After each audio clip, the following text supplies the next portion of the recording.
সকালে সচিবালয়ে একাধিক কর্মচারী সংগঠনের নেতৃত্বে এভাবেই বিক্ষোভ মিছিল করেন সচিবালয়ের কর্মকর্তা-কর্মচারীরা।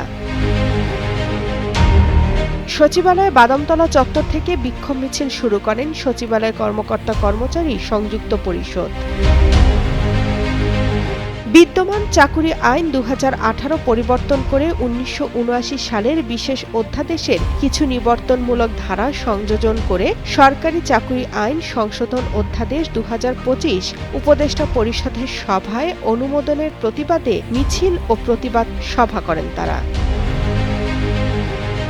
সচিবালয়ের কর্মকর্তা-কর্মচারী সংযুক্ত পরিষদের সভাপতি বদিউল কবির বলেন, আইনটি সংশোধনে কর্মচারীদের মতামত নেওয়া হয়নি।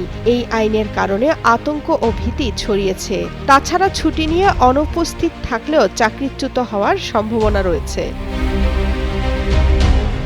টানা সপ্তমবারের মতো বেস্ট টিস্যু পেপার ব্র্যান্ড হিসেবে স্বীকৃতি পেয়েছে বসুন্ধরা টিস্যু। বিনা তদন্তে ৮ দিনের নোটিশে চাকুরি থেকে অব্যাহতির বিধান রেখে সরকারি চাকুরি আইন সংশোধনের উদ্যোগের প্রতিবাদে ক্ষোভ জানান অনেকে। এ সময় আইনটি বাতিল না হলে কঠোর কর্মসূচি দেওয়ারও ঘোষণা দেন সচিবালয়ের কর্মরতরা।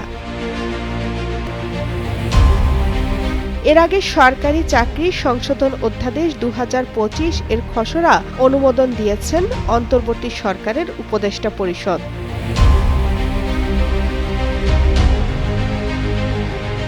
২২ মে উপদেষ্টা পরিষদের বৈঠকে উত্থাপনের আগে জনপ্রশাসন মন্ত্রণালয় যে খসড়া তৈরি করেছিল তাতে সরকারি কর্মকর্তা-কর্মচারীদের বিরুদ্ধে সহজেই শাস্তি, এমনকি চাকরি থেকে বরখাস্ত করার সুযোগ তৈরি করা হয়।